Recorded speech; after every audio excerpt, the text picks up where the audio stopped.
Bienvenue dans Salarié Provisoire, le podcast qui te donne le cœur de devenir entrepreneur. Tu connais ce jingle. Si tu ne le connais pas, écoute, bienvenue. Si c'est la première fois que tu viens ici, sache que ce podcast existe maintenant depuis plusieurs années et qu'on va parler de business, on va parler de comment tu peux passer de salarié à entrepreneur, ces petites choses-là, mais en direct, tu vois, sans langue de bois, sans dire oui, mais je pense qu'il faut que tu fasses des... Non, plutôt direct, tu vas voir, reste là, tu vas voir, tu vas comprendre un petit peu la dynamique du truc.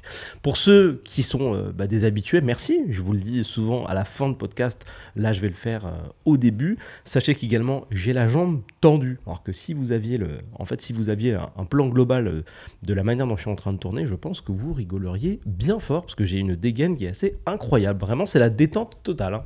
Je te le dis, c'est la teuf. Ok. Aujourd'hui, en fait, on va parler de la curiosité en business et plus précisément de la curiosité tout court. Ok. Il y a une vision un petit peu globale, bon, qui est un petit peu triste, je dirais, qui pousse un peu les gens à être pas trop curieux entre humains. Ok. C'est-à-dire que quand tu sais pas quelque chose, au lieu de te dire que tu sais pas et qu'il faut que tu trouves la réponse, tu restes un petit peu dans une configuration de bon, je sais pas, mais ça ira.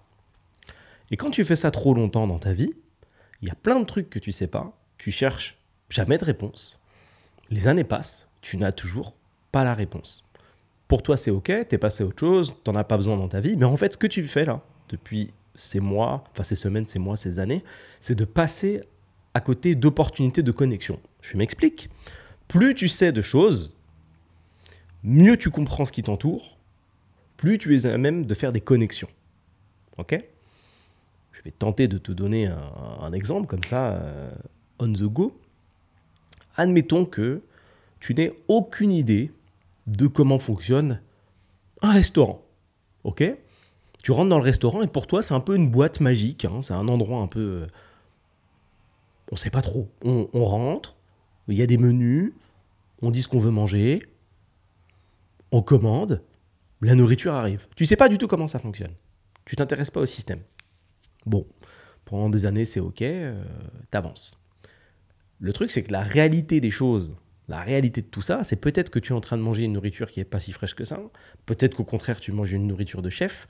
Peut-être que le système de chauffage pour la nourriture, le système de chauffe, des fours, etc., peut-être que la manière dont ils fonctionnent, ça t'intéresse. Peut-être que l'organisation du fait de devoir servir 100 personnes dans la même soirée, c'est super intéressant. Les serveurs, les paiements, l'orga, la méthode, le pourquoi du comment, le choix des plats. Tu vois, en fait, entre c'est un restaurant, il sert à manger, et la complexité du système et du métier, il y a un monde. Ou deux. T'en mets autant que tu veux. Si tu ne t'intéresses pas à comment fonctionnent les choses, tu ne peux pas faire de lien et te dire tiens, j'ai envie de faire quelque chose pour moi, un business, un projet, ce que tu veux, et je vais m'inspirer du système du restaurant parce que j'ai vu qu'à ce niveau de complexité, ils utilisaient cette méthode que je peux amener dans mon business. Tu vois le truc ? Si tu ne t'inspires jamais de rien, si tu ne t'intéresses à rien finalement, tu te fermes des opportunités et ce que tu fais est contre-productif même si tu ne le sens pas. Et il y a énormément de personnes qui font ça. C'est-à-dire qu'elles ne s'intéressent à rien, elles ne creusent rien.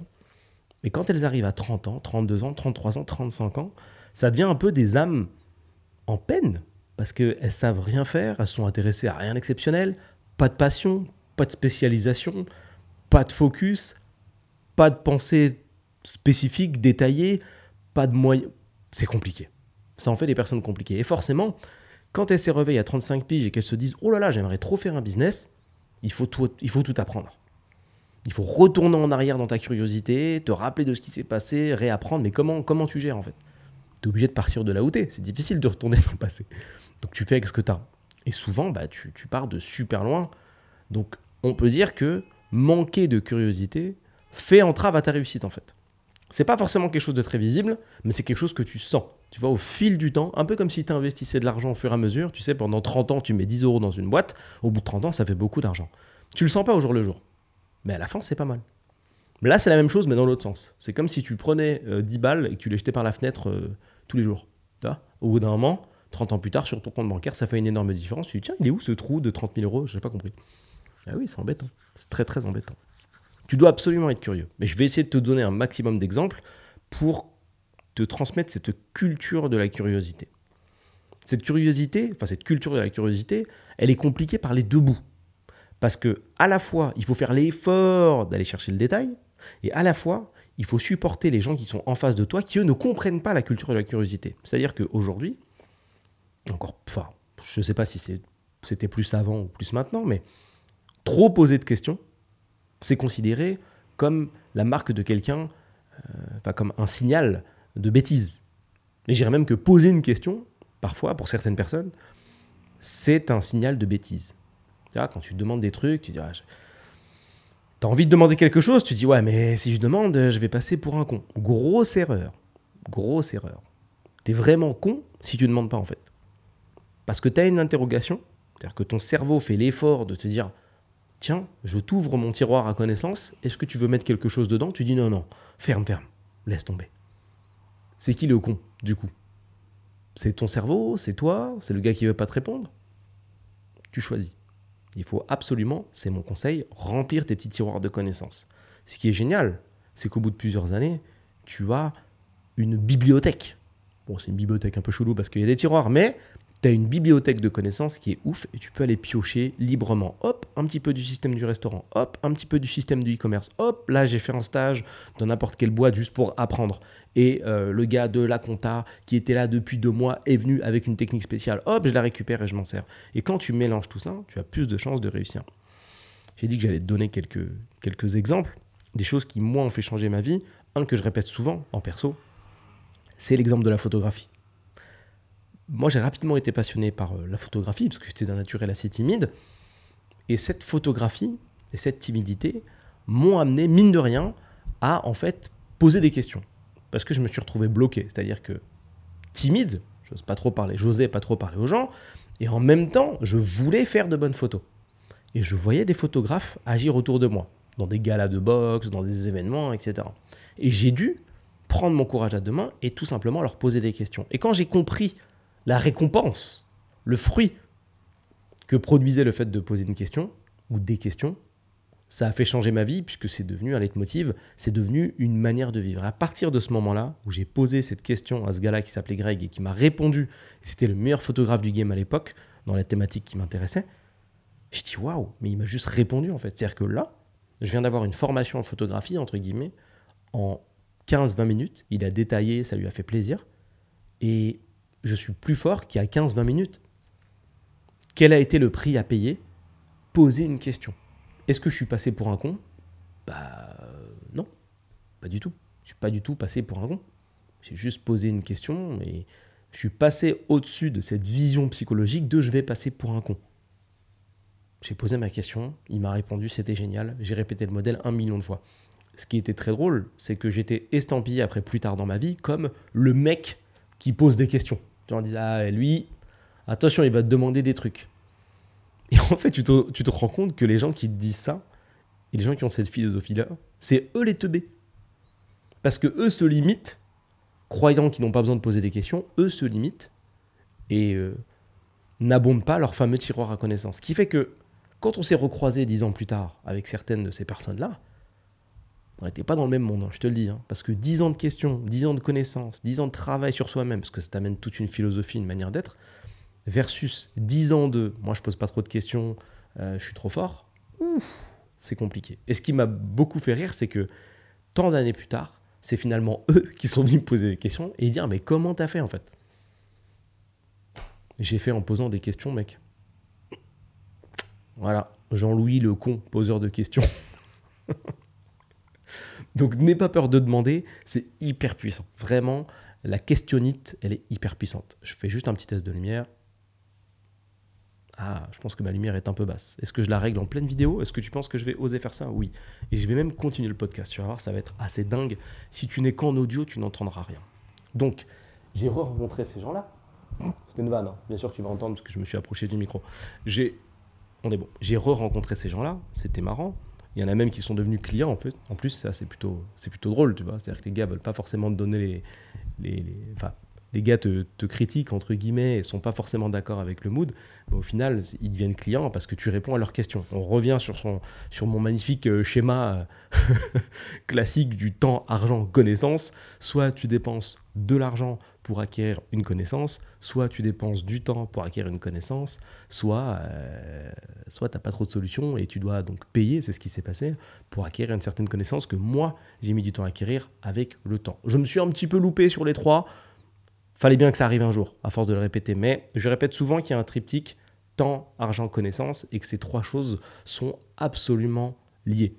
Si tu veux apprendre à créer un fauteuil, tu n'as pas énormément de choix. Tu vois. Soit tu le fais par toi-même et tu vas dépenser du temps pour pouvoir savoir faire un fauteuil. Et une fois que tu auras cette connaissance, tu pourras l'échanger contre de l'argent. Soit tu dépenses de l'argent pour qu'on t'aide à apprendre, en tout cas qu'on t'apprenne à faire un fauteuil. Et ça te fait gagner du temps, en gros. C'est ça le triptyque et tu le retrouves sur à peu près n'importe quelle boîte de service, sur à peu près n'importe quel produit de coaching ou infoproduit que tu peux acheter. Ça revient bien souvent au même. Dans à peu près n'importe quelle industrie, tu vois, même quand tu fais tes courses, c'est pareil. Tu vas chez le boucher, le temps qu'il te fait gagner, c'est de ne pas avoir besoin d'aller chasser toi-même ta viande, de la dépecer, de la couper en petits morceaux et de la mettre dans les barquettes.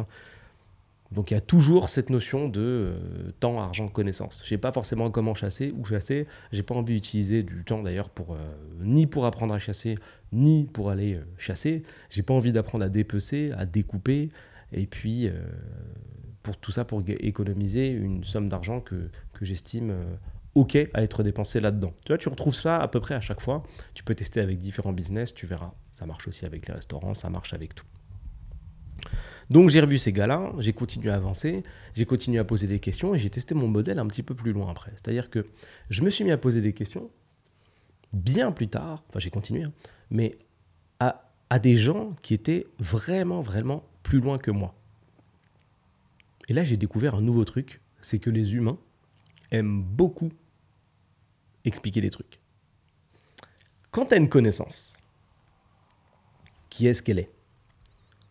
On te consulte potentiellement pour que tu puisses délivrer cette connaissance, mais on te consulte rarement pour demander un petit peu ta vision des choses. Et là, tu te rends compte que finalement, tu peux discuter avec un mec qui est comptable depuis 10 ans, qui explique jamais rien à personne, qui fait juste son job de comptable. Voilà, on lui demande de compter, il compte, en gros.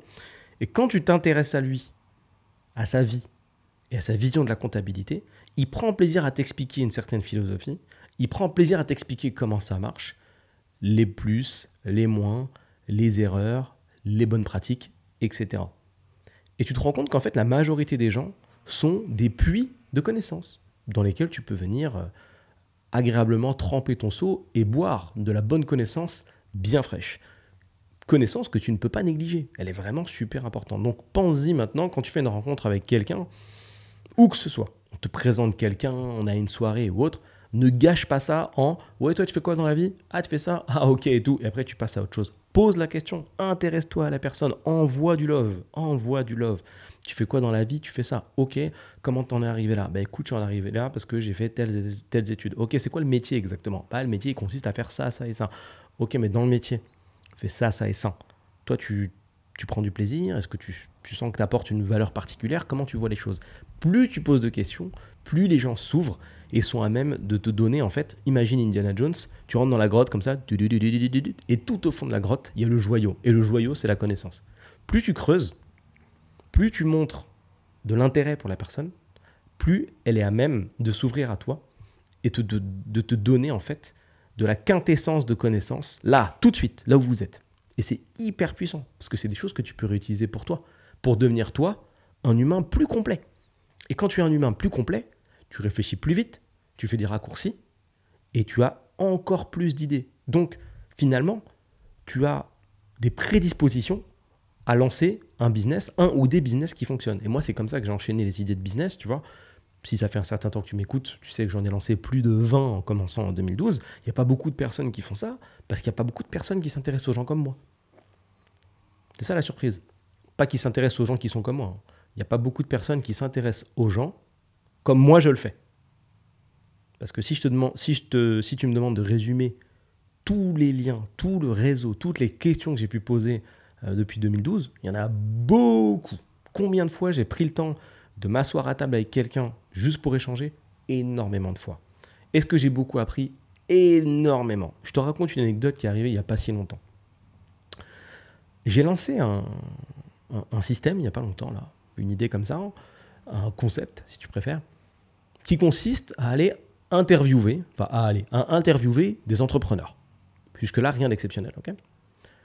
Avant de les interviewer, on se fait un petit appel, je dirais un petit appel de qualification, on va dire ça comme ça, où je vais discuter avec eux, histoire de savoir ce qu'ils pensent déjà du concept de l'interview. Est-ce que ça les intéresse? Oui, non. Ils commencent à me raconter un peu le début de leur histoire, voir si c'est un petit peu cool ou pas. Bon, j'ai eu plusieurs appels comme ça.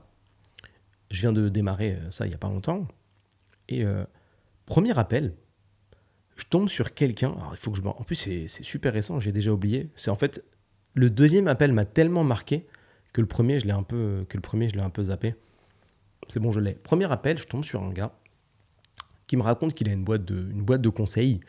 Il m'explique en fait qu'il a vécu, qu'il vivait pas en France. Il venait du Maroc, je crois. Qu'il est venu en France, qu'il a tout appris tout seul et qu'il a monté une boîte de conseils et que dans le cadre de cette boîte de conseils, il vend une offre d'accompagnement avec un logiciel, un software qu'il a créé lui-même. Et en fait, son offre est créée autour de son software. Et pour que tu visualises, moi aussi j'ai une boîte de conseils, j'avais jamais entendu parler de ce modèle-là, et en 10-15 minutes, avec un inconnu, tu t'ouvres l'esprit, alors que le gars, c'est son quotidien. Lui, dans sa vie, ça n'a rien d'exceptionnel de faire ça. C'est son quotidien, c'est sa méthode. Mais moi, je ne vends pas mon service comme ça. Donc quand j'entends ça, je me dis, waouh, putain, mais l'idée de ouf, j'y avais jamais pensé. Si j'avais attendu tout seul, dans mon coin, dans mon salon, dans mon bureau, est-ce que j'aurais eu cette idée un jour? Peut-être pas. Mais ça m'a ouvert l'esprit direct. Et je me suis dit, putain, c'est une bonne idée. Et ça m'a donné des idées pour ma boîte. Comme ça, gratos. Super. C'est parfait. Tu vois? Ensuite, il m'a expliqué un petit peu plus comment il facturait, ce qu'il faisait. Il s'est ouvert. Et il était heureux de raconter ça. Parce que les entrepreneurs sont souvent très solos. Ils sont tout seuls dans leur quête. Donc, quand tu leur poses des questions, ils sont contents de t'expliquer. Parce que c'est peut-être des gens qui vont générer 10, 15, 20, 30 cas par mois, 100 cas, on s'en fout de la somme, mais qui discutent pas trop, pas tant que ça de ce qu'ils font. C'est-à-dire que le soir, quand ils rentrent et qu'ils parlent avec leur femme ou leur homme, on s'en fout, bah, les deux personnes qui sont dans la conversation ne sont pas forcément dans le même monde. Donc c'est peut-être particulier de parler avec la personne avec laquelle tu vis du fait que ce mois-ci, tu n'as généré que 50 000 et que tu es saoulé. Si la personne, elle taffe et qu'elle génère à l'année 50 000, tu vois, c'est particulier parce que vous n'êtes pas sur un pied d'égalité en termes de rémunération. Donc ça peut être un petit peu frustrant. Ce serait un peu comme discuter avec quelqu'un, je sais pas, un peu en surpoids et de dire « Oh là là, je suis saoulé, j'ai pu m'entraîner que 5 fois cette semaine. Ah, je suis vénère, il manque vraiment un training. » Ça peut même passer pour de l'insolence. Tu le vois, le surpoids. Donc ne dis pas ça. Moi, j'ai du mal à me motiver pour aller à la salle ne serait-ce qu'une fois et à manger correctement. Me dis pas « Je me suis entraîné 5 fois, il manque un training. » C'est relou. C'est relou. Là, je vois, t'es en shape. Moi, j'adorerais avoir ta shape. C'est chiant ce que tu fais, tu vois. Ça motive pas, il n'y a rien de bon dans ce que tu viens de faire. De fait, tu te brides et les entrepreneurs sont souvent comme ça. Surtout qui font des longues journées, quoi. Donc du coup, ils arrivent le soir, c'est pas forcément le sujet, ils se sentent solo et ça avance pendant des années. Et toi, tu arrives comme ça un beau jour, et tu t'intéresses à la personne. Tu lui poses des questions, tu essaies de savoir ce qu'elle est, pourquoi le parcours. Et tous les gens qui ont un parcours particulier sont fiers de le raconter. Et c'est du jus de cerveau, de la connaissance. C'est un peu bizarre, mais moi j'appelle ça du jus de cerveau. C'est de la connaissance. Tu bois, tranquille. Très Frankenstein comme ambiance, très Walking Dead. Mais bon, peu importe. Ça, c'était le premier appel. Le second appel, je tombe sur un gars, très gentil aussi, content de raconter son histoire. Il m'explique qu'il a vécu à Hong Kong, il a fait de l'immobilier là-bas, de bureaux, il a fait plein de choses super intéressantes. Parcours pour une interview, pour moi, je trouve ça incroyable. Je rappelle que je ne fais pas l'interview directement là, je ferai l'interview dans un second temps et que ça, c'est des appels de qualification. C'est savoir si ça peut matcher et si le gars il a quelque chose à raconter. Je suis également tombé sur des gens qui n'avaient rien d'exceptionnel à raconter. Du coup, l'appel a duré 10-15 minutes, on est passé à autre chose. Et du coup, il me raconte un peu tout ça. Donc je me dis, ouais, c'est bon signe, c'est super intéressant ce qu'il me raconte, il y a vraiment à faire. C'est des parcours de vie que tu vois pas tous les jours. Stylé, franchement, super stylé. On discute Il m'explique un petit peu sa boîte, la technologie qu'il utilise. Donc, lui, son but, c'est d'aider les gens à trouver des clients. Il me montre en diagonale comment il trouve des clients. Il m'explique un petit peu son concept. Et puis, de fil en aiguille, comme le feeling passe bien, il me pose des questions, je lui apporte de la valeur. Il y a toujours cette notion d'apporter de la valeur à l'autre aussi, si tu peux. Donc, je lui apporte de la valeur, je lui donne des petits tips. Il me donne également des petits tips. Et puis, il se découvre petit à petit. C'est-à-dire qu'il me montre sa stratégie, je dirais peut-être à 20%, puis durant l'appel à 40%, enfin plus tard dans l'appel à 40, 50, 60, 70, 80. Et au final, il me montre le truc. Il me dit, voilà, écoute, moi je fais comme ci, comme ça, et ça. Deux notions super intéressantes pendant cet appel. Il m'a montré une tech que moi je n'utilisais pas du tout. Donc là, clairement, il m'a donné de l'argent en fait. Parce qu'il m'a montré une méthode pour permettre à peu près n'importe quelle boîte, écoute bien ce que je vais te dire, en B2B, donc de pro à pro, à peu près n'importe quelle boîte, de trouver des clients en France. Ni plus ni moins. Il y a un mec, il arrive, sort de nulle part, il dit, écoute, nous, on fait ça, on trouve des clients pour nos gars. Notre méthode, c'est ça, ça et ça. Voilà. Ok. L'appel avance. Il me montre, on fait ça, ça, regarde les résultats et tout. Waouh. Bluffant. On le fait aussi dans ma boîte de conseil, mais on le fait d'une autre manière. Donc là, déjà que nous, on est assez efficace dans notre méthode, là, il nous a donné une autre méthode sur une autre industrie, puisque je le rappelle, il est possible de trouver des clients automatiquement avec diverses méthodes. Tu peux utiliser donc la régie publicitaire Google, tu peux utiliser la régie publicitaire Facebook, tu peux utiliser la régie publicitaire Snapchat si tes clients sont sur Snapchat, tu peux utiliser LinkedIn, la régie publicitaire de LinkedIn, tu peux faire du contenu sur LinkedIn. Il y a plein de méthodes. Des méthodes pour trouver des clients en automatique, il y en a peut-être une dizaine, ok ? Mais si tu veux être performant, tu ne peux pas toutes les faire en même temps. Nous, notre spécialité, c'est plus les publicités, la création de contenu. C'est des choses qu'on connaît très très bien. Lui, il arrive avec une autre méthode incroyable. Incroyable. Et il arrive avec son expérience. Tu vois ? C'est comme si moi, j'arrivais dans sa vie, je lui dis, écoute, nous, ça fait des années qu'on fait de la publicité. On a dépensé 500 000 € en budget pub pour nos clients à peu près. Voici la méthode éprouvée, c'est-à-dire qu'on a testé, c'est pour ça que c'est du jus de cerveau pur et dur, parce que c'est pas un ressenti. Le mec sort pas de nulle part en disant « Ouais, moi j'ai regardé une formation sur comment faire, et me voici, on fait comme ça. » Non, non. C'est un gars qui pratique depuis des années. Donc imagine que nous, qui pratiquons depuis des années, on arrive, on dépense 300 000, 500 000 en budget pub, on arrive dans ta vie, et on te dit « Attends, pour faire de la pub, de notre expérience, regarde, il faut faire comme ci, comme ça, comme ça. Voici la configuration qu'on utilise sur Google. Voici la configuration qu'on utilise sur Facebook. Voici nos méthodes. Voici finalement notre playbook, c'est-à-dire notre documentation sur comment apporter du résultat à nos clients. » Et c'est ce qu'il a fait. Et ça, il faut que tu mesures les niveaux de connaissance. C'est une connaissance qui est goldée. C'est énorme. Un résumé de boîte. Imagine pousser les portes d'une boîte dans ta ville qui fait... Imagine que tu rentres chez Coca-Cola, tu discutes avec le dirigeant, vous vous entendez bien, et il dit « Allez, ma recette, c'est ça. » Incroyable. Incroyable. Donc, la première notion que je veux te transmettre, c'est la même. C'est le fait que la curiosité, ça peut payer extrêmement fort, puisque à la base, ça part d'un échange de valeurs et d'une vraie curiosité de ma part, parce que je m'intéresse vraiment aux humains. Et la deuxième notion que je veux te transmettre, c'est qu'en fait, ah mince, elle m'a... Attends, elle va revenir. C'est quoi la deuxième notion que je veux te transmettre ? Curiosité, super important. Ça, je pense que tu as compris parce que je te spam avec. Mais la seconde, mince, elle s'est envolée. J'allais le dire. T'as vu, j'ai fait la deuxième. Et elle n'est pas venue. Aïe, aïe, aïe, aïe, aïe. Et la deuxième. Bon, c'est qu'il faut parler avec des entrepreneurs, en fait, tout simplement. Où que t'en sois en termes de business, il faut que tu parles avec des entrepreneurs. Qui que tu sois. Tu as un projet, tu n'as pas de projet, prends des calls. Il y a plein de mecs, donc prends des appels. Il y a plein de mecs qui sont sur LinkedIn. Par exemple, je te donne une petite méthode. Ils font de l'argent, ils vivent de ce qu'ils font depuis des années et ils n'ont pas l'occasion de forcément expliquer ce qu'ils font. Le modèle que je viens de t'expliquer là, exactement ce que je viens de te dire. À partir du moment où tu arrives et que tu t'intéresses aux personnes, ils vont t'expliquer. Et ça va te nourrir. Et rappelle-toi, tu es la somme des gens que tu fréquentes. Donc, si tu es entouré de personnes qui passent ton temps à te dire « le business est compliqué, blablabla, tu ne pourras pas réussir, c'est fait pour les dieux », versus Toi qui prends des calls tous les 2 jours avec des mecs qui te disent bah écoute, moi j'ai un business dans la photo, on fonctionne comme ci, comme ça, comme ça. Ok, bah écoute, moi j'ai un business dans la boucherie, on fonctionne comme ci, comme ça, comme ça.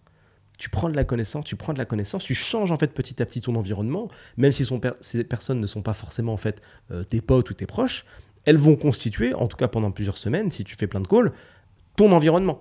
Puisque c'est à elles qu'il faudra le plus parler, ou en tout cas réserver des moments privilégiés et spécifiques pour parler à ces gens-là. Et tu vas voir, ça va te donner un max d'inspiration et ça va démystifier ce côté impossible de business. Il y a cette vision, tu sais, toujours de « Oh, le business, oh, c'est chaud, hein. C'est compliqué, il faut innover, il faut inventer peut-être une nouvelle technologie. Non. Des dirigeants, moi j'en vois tous les jours. Je crois qu'il n'y en a même pas, peut-être un. Mais les mecs, ouais, il y en a un. Les mecs n'ont pas inventé une nouvelle technologie. Hein. Un seul. Wow. Un seul et unique. Ouais, le mec de Sonar, ouais. C'est tout. C'est tout. Mais tout le reste, personne n'a réinventé la Lune. J'ai retrouvé la notion que je voulais te dire, qui va passer en notion numéro 3. C'est le fait de transmettre de la connaissance entre humains. Heureusement que c'est revenu. Quand le gars me transmet sa connaissance, tu peux être en train de te dire « Attends, il t'a donné les secrets de son business, mais il est vraiment bête celui-là. Il est en train de t'expliquer comment tu vas le concurrencer. » Quand tu transmets une connaissance A, on va l'appeler A, à un individu, dans sa tête, ça ne fait pas une connaissance A. Ça fait une connaissance B921, si tu préfères. Pourquoi B921 ? Parce que quand tu reçois de l'information, tu la mélanges avec ton vécu et avec ta vision des choses. Le podcast que je suis en train de te faire là, celui que tu es en train d'écouter, je le fais écouter à 10 personnes. Je vous mets dans une salle. Je demande 10 résumés. On a 10 histoires différentes. En termes de paragraphes, tu vas voir que certains vont plus relever la partie où je parle de curiosité, certains vont plus relever la partie où je parle d'échange de connaissances, certains vont plus relever le moment où j'ai eu un problème de son. Tout dépend de ta vision de la vie, tout dépend de ta vision des choses et tu mélanges toujours ce qu'on te dit à ce que tu vis. Imagine ton cerveau, ou en tout cas ton puits à connaissance, comme une marmite, c'est comme dans Astérix là. Panoramique, qui est là, il mélange la marmite, ça tourne en permanence avec toutes tes connaissances dedans. On vient juste rajouter un petit shot de connaissances. Hop, ça vient se mélanger avec tout ce que tu as. C'est jamais un truc où ton verre est vide, on met un shot, tequila, et c'est que tequila. Non, non, c'est marmite entière avec plein de trucs dedans. Ton vécu, ton passé, ton enfance, ta vision, ton expérience, tes choix. Shot, ça se mélange là-dedans. Donc quand tu donnes une connaissance à quelqu'un, elle n'est pas perdue. C'est pas comme si tu prenais 100 € et que tu lui donnais. Ça te faisait moins 100 €, lui plus 100 €. C'est pas comme ça que ça marche. C'est pas du tout comme ça que ça marche. Donc, ne fais pas de rétention d'informations. Tu vois, là, par exemple, sur la chaîne YouTube, je propose, et également sur le bureau, la communauté privée de salarié provisoire que je t'invite à rejoindre et qui est dans la description, je fais ce qu'on appelle des value assets. Qu'est-ce que c'est un value asset ? C'est une vidéo dans laquelle je vais t'expliquer un process que j'utilise et qui fonctionne sur comment je fais quelque chose de spécifique en business. 2 solutions pour faire ça. Soit je bride la connaissance et j'essaye de pas trop te dire les choses et tu vas trouver ça bizarre parce que je vais te donner sans donner. Ça va être un peu chelou. Soit je te dis tout et je bénéficie de l'effet de l'expert. C'est-à-dire que comme je te détaille les choses, tu auras la sensation que je sais ce que je dis. J'ai pas perdu la connaissance en te le donnant. Si je t'explique comment faire une pub sur Google Ads de manière spécifique, est-ce que je vais perdre de l'argent ? Ben non. Parce que l'expertise, les 500 000, les 600 000, les 700 000 qu'on a dépensés en pub Google Ads pour apprendre à bien les faire, est-ce que tu les as dépensés ? Non. L'industrie dans laquelle tu vas bosser, les industries dans lesquelles tu vas bosser, est-ce que c'est aussi nos industries ? Est-ce que tu es assez gros pour que même on sache que tu existes ? Ou l'inverse, est-ce qu'on est assez gros pour que tu saches qu'on existe ? Non. Des agences qui font de la publicité, des gens qui font de la publicité, en France, il y en a énormément. Ça ne nous empêche pas de travailler, ça ne t'empêche pas de travailler, même si je te donne mon process, ça ne change rien. Ce qui fait ta qualité d'entrepreneur, c'est la manière dont tu vas vendre ton produit. C'est ta secret sauce, effectivement. Mais c'est la manière dont tu appliques, la manière dont tu vois les choses, ce que tu amènes, la manière dont tu régales ton client. C'est ça qui fait la différence. Quand tu travailles avec quelqu'un, tu travailles avec ce qu'il incarne, surtout si tu es en mode personal branding comme moi.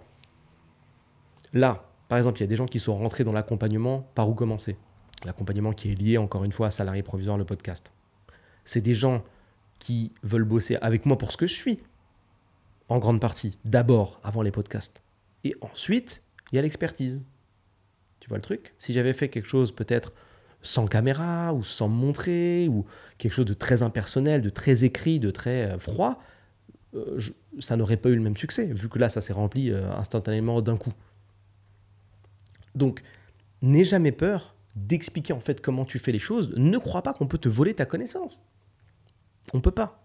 C'est pas parce que tu expliques comment tu fais certains mouvements en muscu et que vous êtes dans la même compétition avec une autre personne que automatiquement, ça y est, c'est la révolution. Et tu peux l'appliquer à ce que tu veux. Tu peux l'appliquer en cuisine, tu peux l'appliquer à la boxe, au sport, à la fabrication de chaises si tu veux, au tournage d'un podcast. Si je t'explique 100% comment faire le même podcast que moi, pareil. Est-ce que tu penses que tu feras le même podcast que moi? Non. On n'a pas le même vécu, on n'a pas la même façon de parler, on n'a pas la même tête, on n'a pas le même matériel, on n'a pas la même pièce, on n'a pas la même vision. Donc, tu as peut-être ma méthode. Je vais te dire que je tourne avec un appareil photo spécifique, j'ai un pied, j'ai une lumière pour mon visage, un micro, un roadcaster pour le son, une lumière là, une pièce, un canapé. Et qu'est-ce que ça fait? Même si je te donne tous les détails, là je suis réglé à 1/50, mon objectif il est ouvert à 1.8 et je suis à 320 ISO. Est-ce que ça m'a tué? Non. Est-ce que ça t'apporte peut-être? Oui. Est-ce que tu trouves ça cool? Peut-être, si tu as envie de lancer ton podcast aussi. Et ce qui est intéressant, c'est que marketingement, c'est également intéressant. Parce que tu actives ce qu'on appelle la réciprocité. Quand tu donnes à quelqu'un gratuitement des choses qui lui apportent quelque chose, automatiquement, deux biais super stylés, tu lui donnes envie de travailler avec toi. Et en plus, tu lui fais se poser une question, c'est mais attends, si ça c'est gratuit, qu'est-ce que doit être le payant, hein? Oh là là là là là là là. Et ça, marketingement, c'est super fort pour ton entreprise.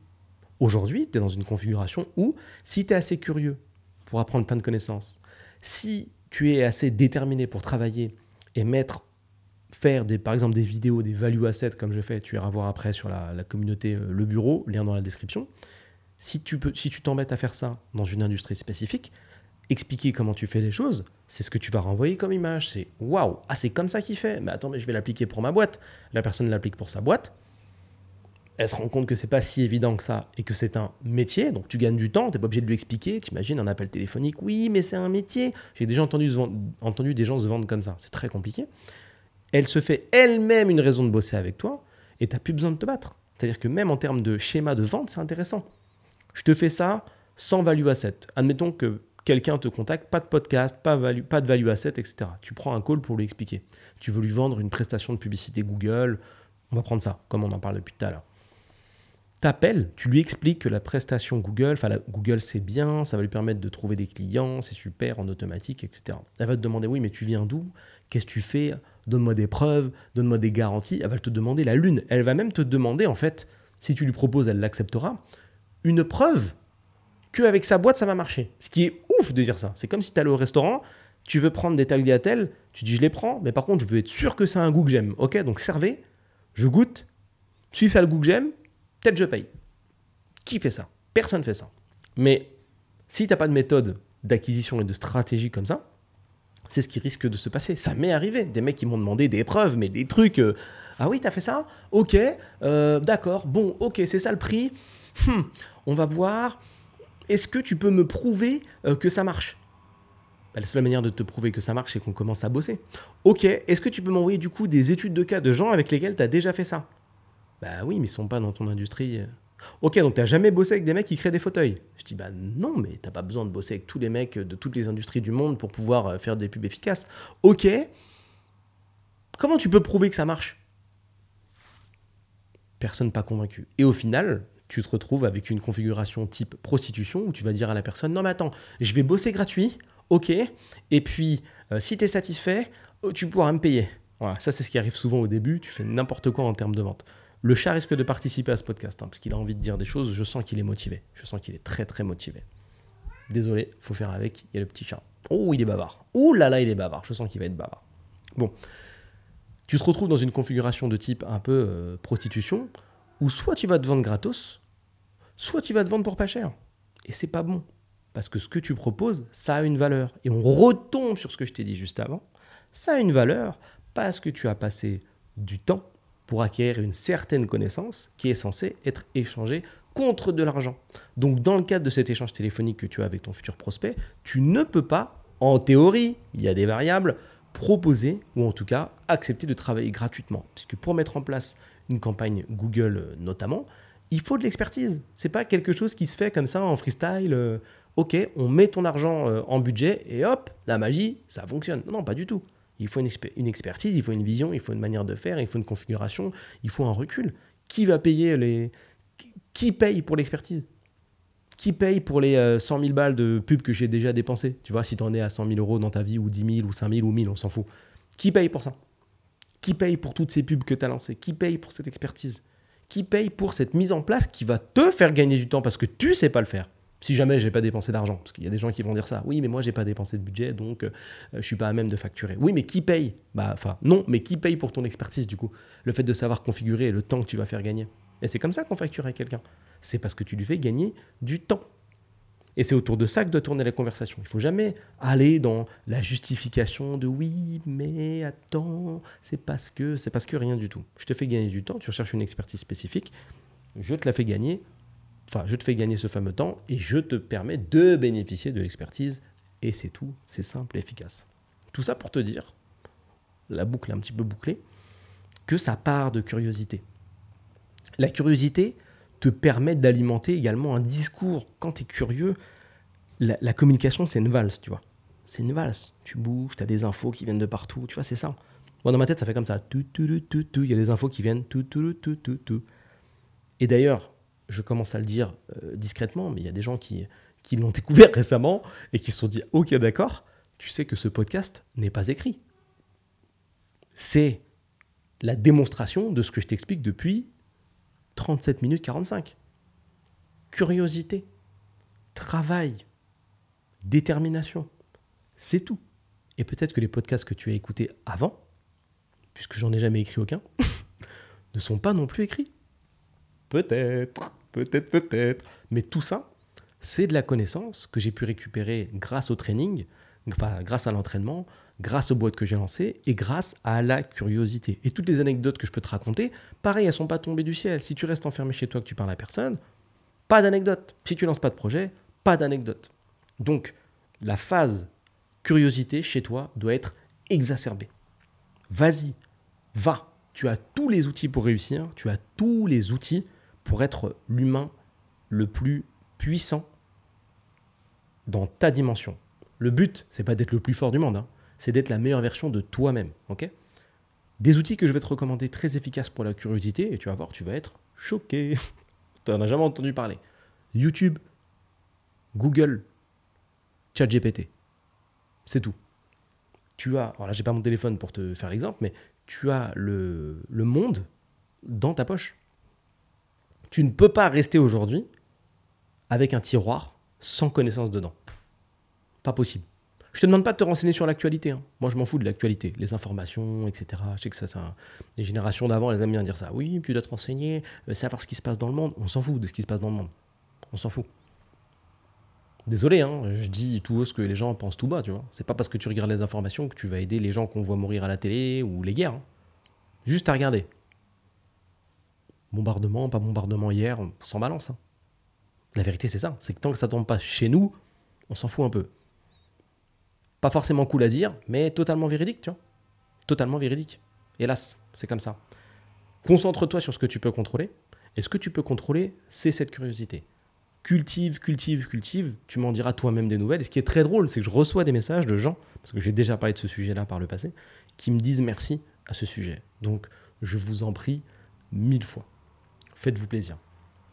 En parlant de curiosité, maintenant que j'ai fini cet épisode, je t'ai mis à disposition une petite formation très rapide, très simple, qui est disponible donc sur le bureau. Et le bureau, c'est la communauté de salariés provisoires pour ceux qui veulent aller plus loin, bien évidemment.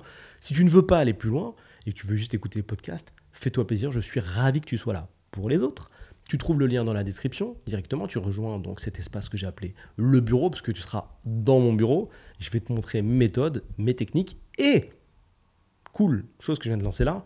Maintenant, on fait des lives de temps en temps. Donc là, on les fait sur Qui veut être mon associé. Donc c'est sympa. C'est-à-dire que je vais analyser des business et t'expliquer voilà, le pourquoi, du comment ça marche pas, pourquoi les gens vont investir ou pas investir. Ça, c'est plutôt sympa. Il y a pas mal de personnes et on passe de très très bonnes soirées. Et l'autre point, c'est que je te mets à dispo aussi une formation sur comment créer un complément de revenu sans être un expert, tout simplement. Pour te montrer qu'en fait, tu n'as pas besoin d'avoir une expertise de génie pour te créer un complément de revenu. Avec tout ce que je t'ai indiqué pendant ce podcast, je pense que tu as fait le lien. Il n'y a pas besoin d'être une légende. Par contre, être curieux, c'est ta meilleure force. Merci encore pour ton écoute. Je te dis à bientôt sur le bureau.